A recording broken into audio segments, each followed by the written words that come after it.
नमस्कार दोस्तों, आज की इस कहानी में आप सिर्फ एक नई शादी नहीं सुनेंगे बल्कि उस रिश्ते को महसूस करेंगे जो धीरे धीरे भरोसे, समझदारी और परिवार के प्यार से मजबूत होता है।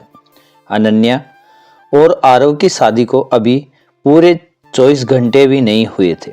शादी की रस्में, मेहमानों की आवाजाही, हंसी मजाक और रात भर की थकान के बाद जब सुबह की हल्की रोशनी कमरे में आई तो सब कुछ शांत सा लग रहा था।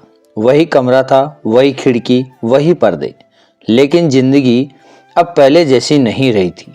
अनन्या की नींद हल्की सी खुली, उसने करवट बदली और आंखें खोली। सामने आरव बैठा था, न मोबाइल देख रहा था न किसी से बात कर रहा था, बस उसे देखे जा रहा था, जैसे उस पल को हमेशा के लिए अपने भीतर कैद कर लेना चाहता हो। अनन्या ने हल्की सी मुस्कान के साथ पूछा, इतनी देर से क्या देख रहे हो? आरव मुस्कुराया, उसकी आंखों में सुकून था। बस ये यकीन कर रहा हूं कि तुम सच में मेरी पत्नी हो। कल तक सब सपना सा लग रहा था, लेकिन आज सब सच है। अनन्या का दिल भर आया, वह शर्म से नजरें झुका गई। उसे खुद भी यकीन नहीं हो रहा था कि उसकी जिंदगी इतनी जल्दी बदल जाएगी। कल तक जो रिश्ता बातचीत और मुलाकातों तक सीमित था, आज वह रिश्ता पूरी जिंदगी बन चुका था। बाहर से चाय की खुशबू आ रही थी।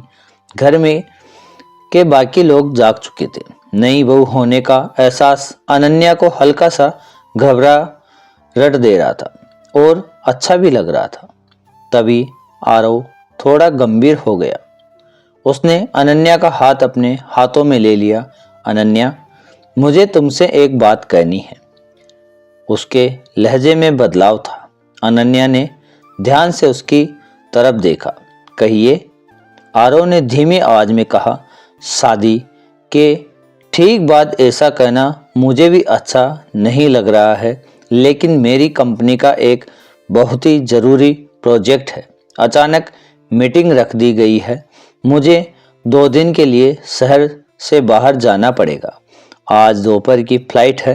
अनन्या के दिल में जैसे किसी ने हल्का सा झटका दे दिया। अभी तो उन्होंने ठीक से एक दूसरे को महसूस भी नहीं किया था। अभी तो उसे इस नए रिश्ते की आदत भी नहीं पड़ी थी। कुछ पल के लिए वह चुप रही, फिर उसने खुद को संभाला। काम जरूरी है, उसने मुस्कुरा कर कहा। आप जाइए, बस अपना ध्यान रखिएगा और जल्दी लौट आइएगा। आरव ने राहत की सांस ली।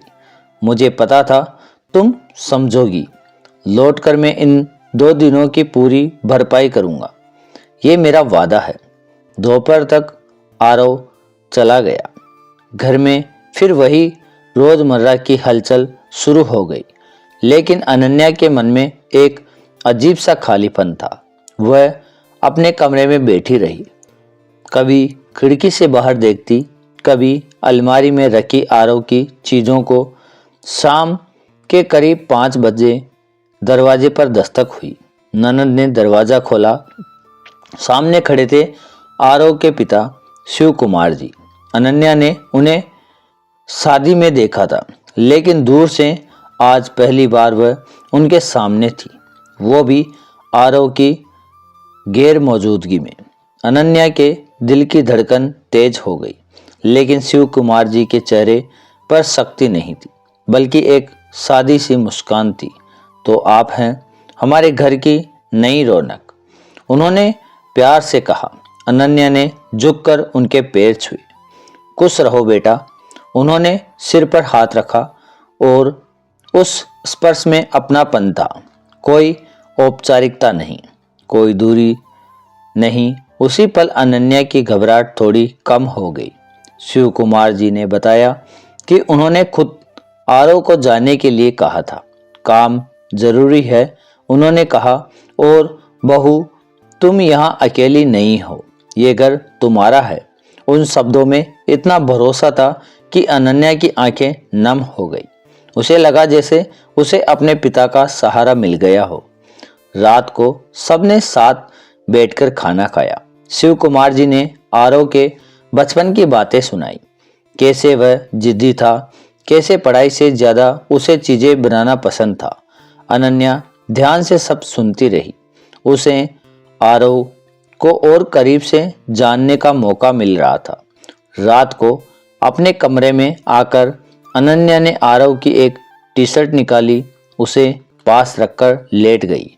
तभी फोन बजा। मैं पहुंच गया, आरव की आवाज आई। तुम ठीक हो? हाँ, अनन्या ने कहा। पापा जी आ गए थे, उन्होंने बहुत अपनापन दिया। आरव मुस्कुराया। मैं जानता हूँ वो ऐसे ही हैं। अगले दिन अनन्या जल्दी उठ गई।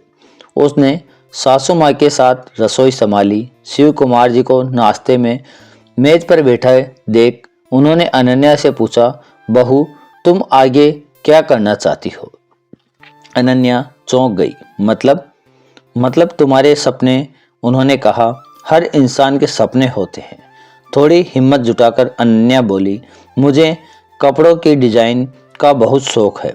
मैं एक छोटा सा ऑनलाइन बुटीक शुरू करना चाहती हूँ। शिव कुमार जी की आंखों में चमक आ गई। तो फिर डर किस बात का? परिवार साथ हो तो सपने पूरे होते हैं। उस दिन अनन्या ने महसूस किया कि वह सिर्फ किसी की पत्नी नहीं बल्कि इस घर की एक अहम कड़ी है। 2 दिन कैसे बीत गए पता ही नहीं चला। तीसरे दिन शाम को आरव का फोन आया। मैं लौट रहा हूँ, उसने कहा। कल सुबह घर पहुँच जाऊँगा। अगली सुबह जैसे ही आरव घर पहुँचा, अनन्या दौड़कर उसके पास आ गई।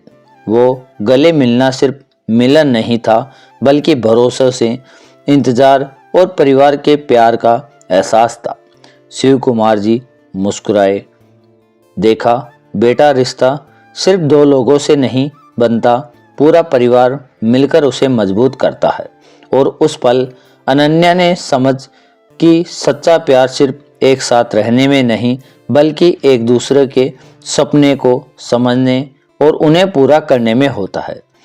यह कहानी पूरी तरह काल्पनिक है और इसका उद्देश्य केवल मनोरंजन और सकारात्मक पारिवारिक मूल्यों को दिखाना है।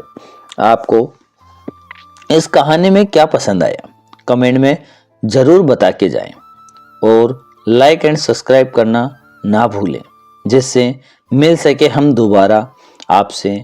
और आपका एक सपोर्ट मुझे मोटिवेशन मिलता है, तो प्लीज़ लाइक सब्सक्राइब करने में कंजूसी नहीं करें। प्लीज़ आपके चैनल लवटेल से 102 को आपकी बहुत ज़रूरत है, तो प्लीज़ सब्सक्राइब करना